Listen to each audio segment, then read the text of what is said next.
Sehingga ketika itu ada seorang sahabat bernama Abu Talhah. Apa yang beliau lakukan? Beliau berlari mengejar Rasulullah SAW. Apa yang beliau lakukan? Beliau tutupi Rasulullah SAW dengan dadanya. Sehingga apa? Sehingga panah yang datang itu mengenai dadanya Abu Talhah.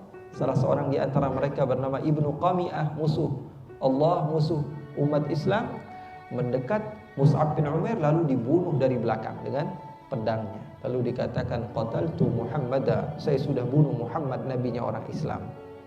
Saya jangankan selimut, bantal, semuanya, kasur, baju saya nggak punya. Yang saya punya istri saya saja yang setia bersama saya. Terus apa yang kamu miliki? Saya punya rumah cuma 2. Rumah yang sekarang kamu lihat dan rumah yang satu lagi. Apapun yang saya punya di sini saya letakkan di sana. Apapun yang saya punya di sini saya letakkan di sana. Apapun yang saya dapatkan dari rezeki saya letakkan di sana. Karena saya tahu rumah ini tidak selama-lamanya, tapi rumah yang di sana rumah yang selama-lamanya. Sayyidina Umar mengatakan, kamu bercanda wahai Abu Ubaidah? Kamu berikan saya makanan seperti ini, saya seorang Amirul Mukminin. Lalu diambil oleh Abu Ubaidah dan mengatakan, wahai Umar, apakah kamu lupa inilah yang dimakan oleh Rasulullah?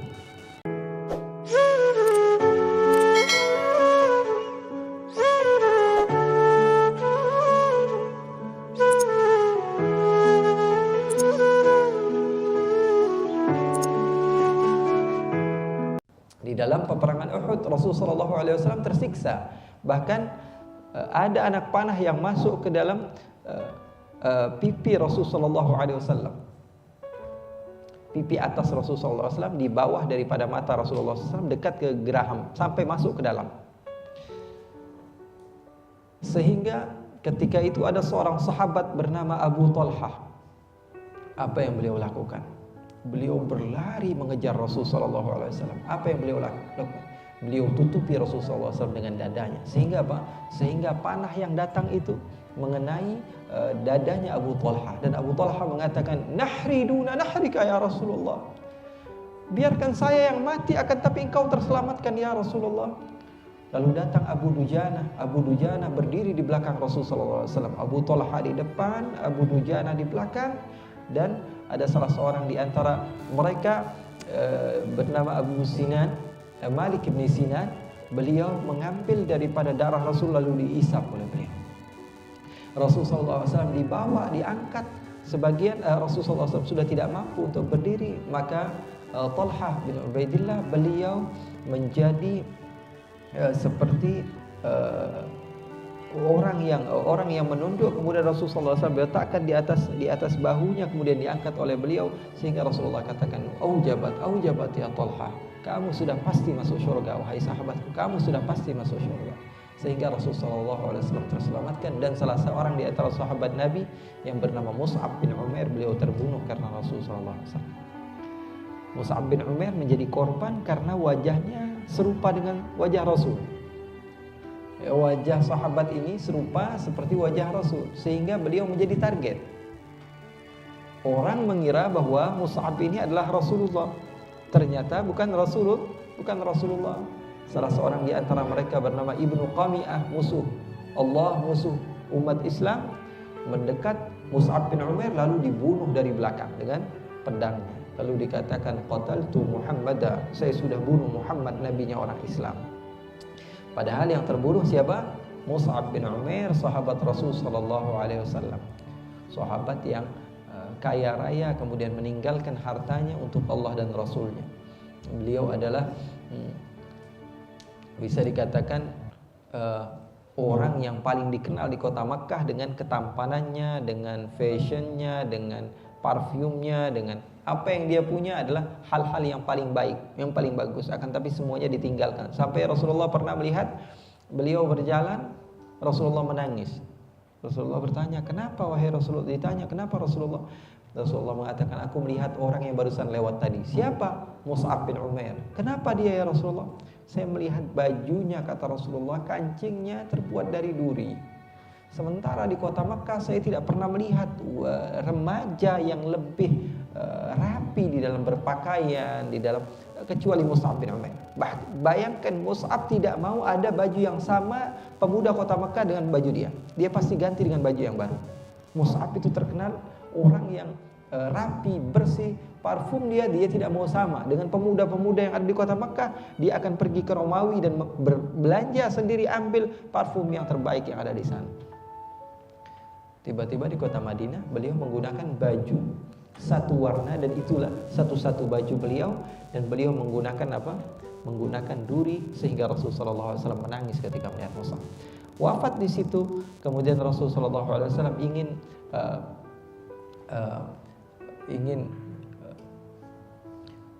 menyolati daripada jenazah beliau. Setelah itu mau dikafankan, ternyata ditanya apa yang dimiliki oleh Mus'ab. Mus'ab anak orang kaya raya di kota Makkah, apa yang dia miliki? Ketika dicari-cari, ternyata beliau tidak memiliki apapun kecuali baju yang beliau gunakan. Lalu dipakai untuk menutupi kepalanya, kakinya terbuka. Lalu digunakan untuk menutupi kakinya, kepalanya terbuka. Rasulullah menangis lagi melihat apa yang telah terjadi dengan sahabat beliau tersebut. Beliau meninggalkan segala-galanya demi Allah. Karena apa? Karena beliau sudah kenal hakikat mahabbah kepada Allah, sehingga beliau katakan, ini dunia sementara, dunia ini sementara, akhirat selama-lamanya. Seperti sahabat Nabi Abu Darda radhiyallahu taala anhu. Sahabat Nabi Abu Darda ketika itu didatangi tamu. Beliau tinggal berdua saja sama istrinya.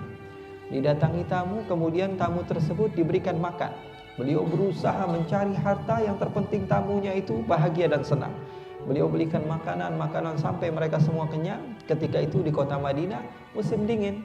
Lalu apa yang terjadi? Abu Darda memberikan semua makanan tersebut, dan di malam hari tamunya sudah mau tidur, mau istirahat. Tiba-tiba tamunya mengatakan, wahai saudaraku, sesama tamu tersebut, karena ada beberapa orang, dia katakan, kita ini sudah pakai jaket, tapi musim dingin ini tidak membuat kita tambah tidak kuat. Ini bagaimana ini? Abu Darda lupa sama kita. Dia sudah istirahat, dia sudah tidur, tapi kita tidak diberikan selimut. Maka salah seorang di antara mereka memberanikan diri, ayo datangi Abu Darda. Kita datangi, kita tanya, mana selimutnya? Karena kami tidak kuat dengan rasa dingin, cuaca dingin yang ada di kota Madinah ini. Maka salah seorang di antara mereka datang ke Abu Darda, dicari mana Abu Darda, tidak ada. Ternyata setelah dibuka, Abu Darda berada di pojokan rumahnya bersama istrinya dengan menggunakan baju yang sangat tipis, dan dia tidak memiliki selimut. Ditanya, ya Abu Darda, kenapa kamu tidak sisakan kepada kami selimutmu? Dan mana selimutmu? Kenapa engkau tidak memiliki selimut? Dia katakan apa? Rumah ini memang dari sananya kosong, tidak punya apa-apa. Saya jangankan selimut, bantal, semuanya, kasur, baju saya nggak punya. Yang saya punya istri saya saja yang setia bersama saya. Terus apa yang kamu miliki? Saya punya rumah cuma 2. Rumah yang sekarang kamu lihat dan rumah yang satu lagi. Apapun yang saya punya di sini saya letakkan di sana. Apapun yang saya punya di sini saya letakkan di sana. Apapun yang saya dapatkan dari rezeki saya letakkan di sana. Karena saya tahu rumah ini tidak selama-lamanya, tapi rumah yang di sana rumah yang selama-lamanya. Di rumah ini paling lama 30 tahun, 40 tahun, 50 tahun, 60 tahun. Tapi di rumah sana saya abadal abidin, selama-lamanya. Di rumah ini terkadang rumah ini menjadi penyebab anak-anak saya ribut gara-gara saya. Tapi di rumah sana saya akan bahagia bersama keluarga saya. Di rumah ini berapa banyak terjadi hal yang tidak diinginkan oleh saya, akan tapi di sana tempat yang paling terindah. Baru sebagian besar mereka faham bahwa yang dimaksud oleh Abu Darda adalah rumah di surga nanti. Rumah di dunia sementara, ikhwan. Rumah di dunia adalah rumah tempat yang terkadang menjadi musibah kepada kita. Kita sudah capek-capek bikinin rumah, tahu-taunya anak kita ribut, adik sama kakak ribut gara-gara rumah kita yang kita punya. Akhirnya kita menjadi penyebab mereka tidak akur. Gara-gara siapa? Gara-gara kita sebenarnya. Ikhwani, salah seorang di antara sahabat Nabi bernama Abu Ubaidah ibn al-Jarrah, sahabat yang sangat ikut kepada ajaran-ajaran Rasul sallallahu alaihi wasallam. Setelah Rasulullah wafat, Sayyidina Abu Bakar wafat, Sayyidina Umar menjadi Amirul Mukminin. Sayyidina Umar memerintahkan beberapa orang untuk menjadi gubernur di setiap daerah. Di antaranya ada satu daerah di Romawi. Artinya ini daerah kekuasaan yang terbesar pada saat itu, karena ada Romawi, ada Persia. Di Romawi, Sayyidina Umar letakkan siapa? Sayyidina Umar letakkan seorang sahabat bernama Abu Ubaidah ibn al-Jarrah. Artinya apa? Ini daerah kekuasaan yang enak. Ini daerah kekuasaan yang empuk. Ini daerah kekuasaan yang penuh dengan harta. Diletakkan di situ seorang sahabat bernama Abu Ubaidah ibn al-Jarrah. Maka Abu Ubaidah sebenarnya menolak, akan tetapi dipaksa oleh Amirul Mukminin Sayyidina Umar, beliau pun ikut. Karena ini adalah perintah daripada Sayyidina Umar, beliau ikut. Beliau menjadi gubernur di daerah yang terkaya yang pernah ada. Akhirnya Sayyidina Umar bin Khattab mengadakan ziarah, kunjungan ke negeri Syam. Datanglah Sayyidina Umar dengan rombongan ke tempat tersebut, dan Sayyidina Umar ingin berjumpa dengan sahabatnya yang bernama Abu Ubaidah bin Jarrah. Abu Ubaidah ini termasuk 10 sahabat yang diwajibkan masuk surga, ya, termasuk 10 sahabat yang masuk surga. Ada namanya Abu Bakar, Umar, Uthman, Ali, kemudian Sa'ad bin Abi Waqqas, Sa'id bin Zaid, Abdurrahman bin Auf, Talha bin Ubaidillah, Zubair bin Awam, Abu Ubaidah bin Jarrah.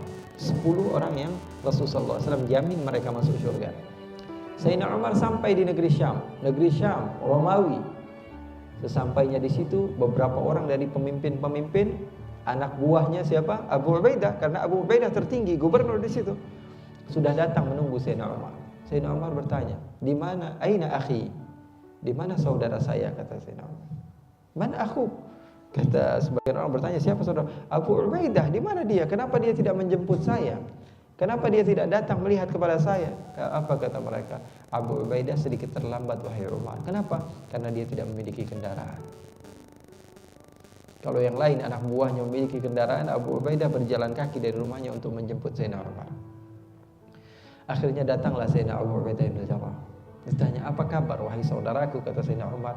"Kabarku begitu-begitu saja," kata Abu Ubaidah bin Jarrah. Lalu Sayyidina Umar menyinggung kepada Abu Ubaidah, "Wahai Abu Ubaidah, saya ini sudah beberapa jam berada di sini. Apakah kamu tidak mempersilahkan saya mampir ke rumah kamu?" Karena sebagian orang akan berpikir bahwa sesungguhnya Abu Ubaidah ini sebagai seorang gubernur di negeri Romawi, di daerah yang terbesar, adidaya, yang kekuasaannya sampai ke negeri-negeri Syam semuanya, hampir ke negeri Yaman, ketika itu sampai sebagian Eropa juga.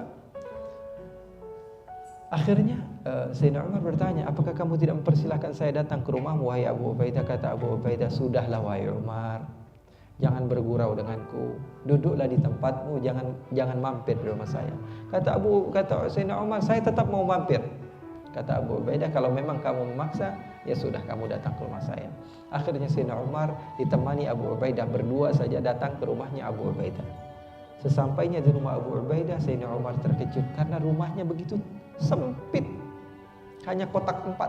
Sayyidina Umar ingin masuk, "Kamu persilahkan saya masuk." "Silahkan wahai Umar." Ketika Sayyidina Umar mau masuk ke pintu rumahnya, Sayyidina Umar menundukkan kepalanya sehingga kalaupun Sayyidina Umar mengangkat sedikit dari kepalanya, Sayyidina Umar kepalanya akan mengenai daripada atap rumah Sayyidina Abu Ubaidah bin Jarrah. Artinya Sayyidina Umar ketika masuk di dalam sekalipun, Sayyidina Umar menunduk karena kecilnya rumah seorang gubernur di daerah wilayah yang terbesar. Akhirnya Sayyidina Umar menangis, sedikit demi sedikit Sayyidina Umar menangis. Kemudian Sayyidina Umar duduk di tempat tersebut yang tidak beralaskan apapun. Lalu Sayyidina Umar bertanya, "Wahai Abu Ubaidah, apakah kamu tidak mau menyuguhkan kepada saya makanan? Saya datang dari jauh kota Madinah, kamu tidak ingin memberikan saya makanan?" Sayyidina Abu Ubaidah lalu berjalan ke belakang. Dia lihat ternyata ada roti yang sangat keras dimasukkan ke dalam air. Sisa roti keras dimasukkan ke dalam air, dibawa oleh Sayyidina Abu Ubaidah. Sayyidina Umar mengatakan, "Kamu bercanda wahai Abu Ubaidah? Kamu berikan saya makanan seperti ini, saya seorang Amirul Mukminin?" Lalu diambil oleh Abu Ubaidah dan mengatakan, "Wahai Umar, apakah kamu lupa inilah yang dimakan oleh Rasulullah? Wahai Umar, apakah kamu lupa tempat seperti inilah tempat Rasulullah?" Maka Sayyidina Umar mengatakan, "Wahai Abu Ubaidah, semua di antara kita telah dilupakan gara-gara dunia kecuali engkau adalah murid Rasulullah yang masih senantiasa sama seperti Rasulullah sallallahu alaihi wasallam."